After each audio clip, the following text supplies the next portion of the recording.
Okay, here we go again. Here we go. Let's get a cheers, man. Right. Fuck the Jameson Fuck brothers. the Jameson brothers. Wait, what? What? I want everyone in this building to scream at the top of their lungs. The Jameson brothers. 1, 2, 3. The Jameson brothers. Yes. And plus, proper number 12, or the new name, this is the proper number 1 bullshit. That is not even available to Hawaii yet. So, like, I don't know, Christy from Indonesia, shout out to Indonesia, thank you, we watched it over there. Indonesia. The best place to watch UFC and to just, you know, one of the And everything. just the greatest bar in Hawaii. Yeah. But she said she actually called to try to see if she could get proper number 12 whiskey for the fight on 6 October. Well done, But she Christy. said, yeah, it wasn't even available in Hawaii. So I, you know, not fuck the Jameson brothers. Thank you. And I wanted Conor to get smashed. This whole podcast could be called Ego versus Eagle. And I think the ego is what is Conor's left hand against his own self. You say eagle versus ego. Ego. Right.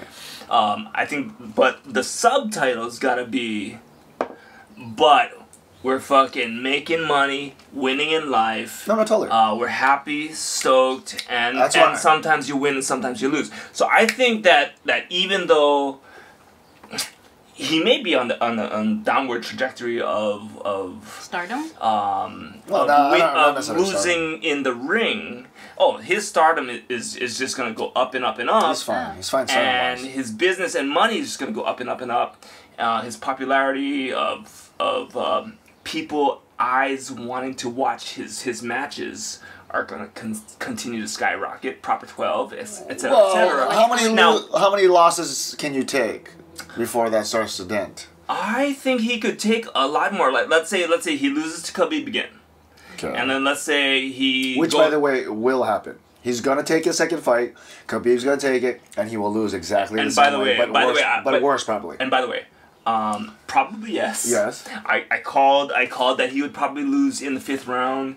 Although I was cheering for Conor. Yeah.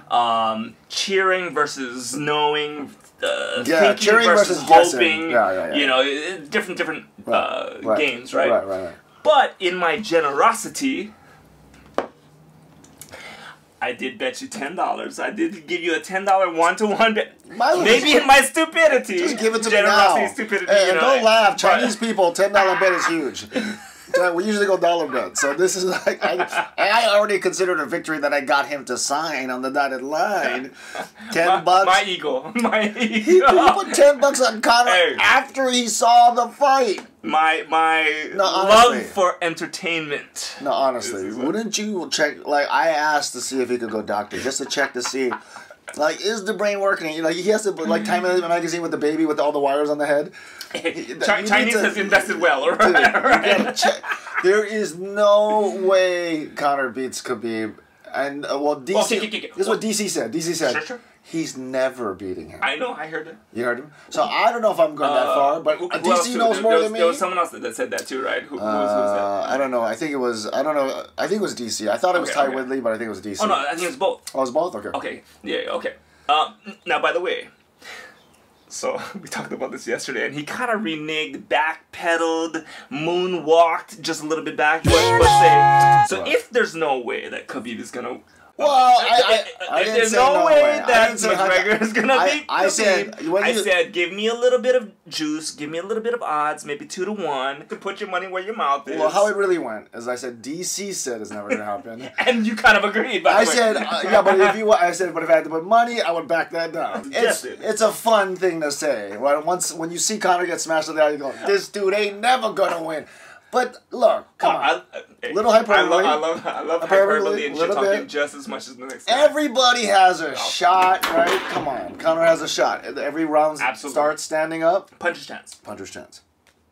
I mean, even Derek Lewis always has a chance. Like, how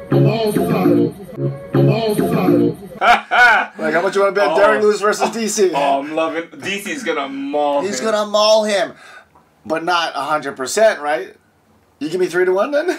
Oh, no. So, you know, even though DC's going to maul him and all the money... Wait, 3-to-1? I might give you that. 3-to-1? Yeah. TC ain't gonna be anywhere near that punch. Let's happy.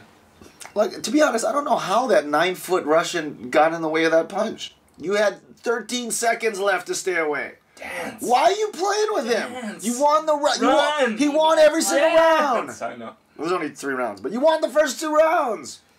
If I'm the coach, head movement, head movement. We lost money on Conor again? No, but in my mind I was thinking like if I would bet on Conor. I thought for sure. But you were going to bet on Conor, but you're not going to bet on him the second time. No. What if you're given 2-to-1 odds from Ryan? Not even 2-to-1. 3-to-1. So I don't think Conor has a 10. chance. I don't even think he has a chance.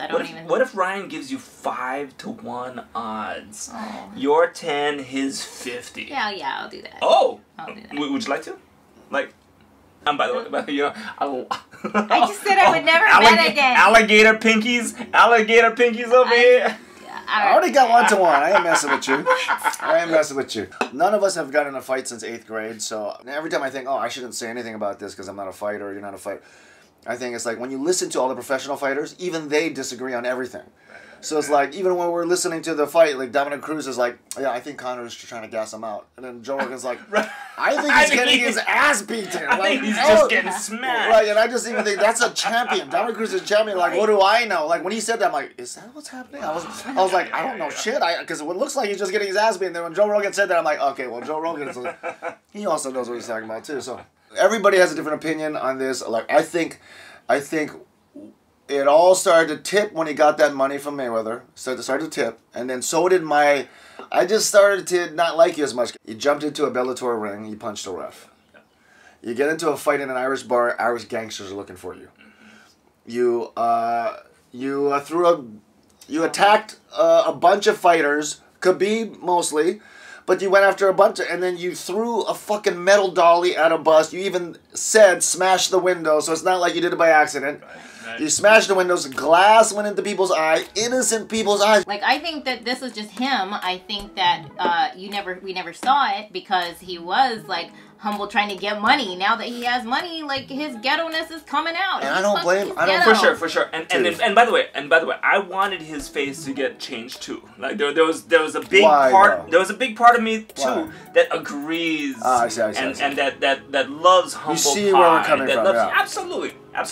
Of which that's why I was challenging you and saying, hey, Khabib should have given him more donuts, talked more, like you know, all of that. Okay, but you know he is, you know, trying to live his best life, trying to sell fights, trying to. I mean, he's gonna get back into the as opposed to a madman out of control. When he cracked that glass, it almost like with that he shattered what I love about him. Right. I don't love glass shattering into fucking eyes. Neither I. You want Rose Namajunas to fucking be sad? Hell no. Who wants Rose to be sad? I don't want Rose to be sad. I think if it was about selling tickets, he wouldn't have thrown.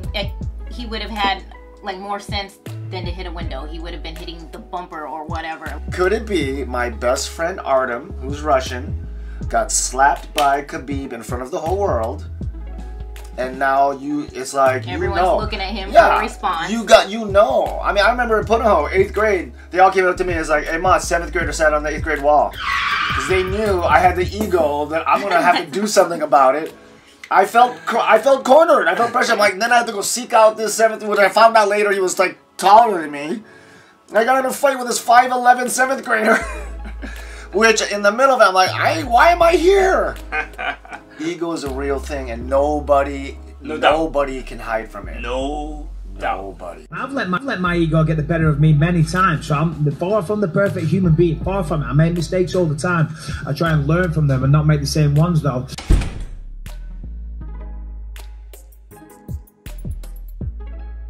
I'm all